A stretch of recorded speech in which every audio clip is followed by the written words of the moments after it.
Matatandaang nagkaroon ng kontrobersya kamakailan lang ang SB19 at ang sikat na volleyball player na si Cici Rondina.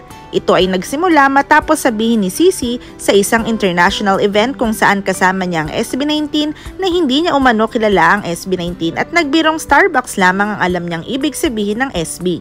Marami ang hindi natuwa sa kanyang pahayag, lalo na ang mga supporters ng SB19.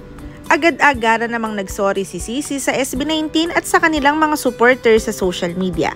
Gayunpaman, may mga nagsasabi na hindi kapani-paniwalang hindi kilala ni Cici ang SB19 dahil pareho umano silang brand ambassadors ng Pepsi. At naglabasan na nga ang mga ebidensya mula sa mga fans na nagpapatunay na dapat kilala ni Cici ang SB19. Isa na dito ang post ni Cici noong taong 2020 welcoming SB19 to the Pepsi family.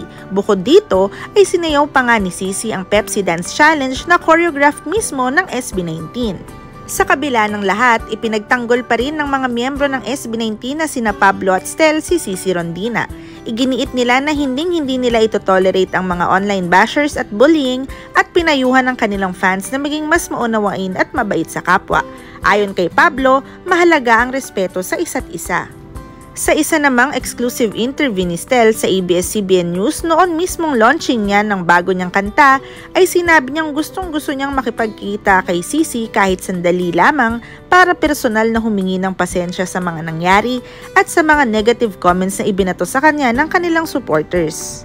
Tunay ngang kahanga-hanga ang pagiging humble at down-to-earth ng SB19 dahil handa silang saluhin ang kamalian ng iba at sila pa mismo ang gagawa ng paraan para humingi ng tawad sa taong hindi naman nila nagawa ng kasalanan. This just shows kung gaano kalaki ang respeto ng SB19 sa kanilang kapwa kahit na gaano sila kasikat. Anong masasabi nyo sa isyong ito? Let us know through the comment section below.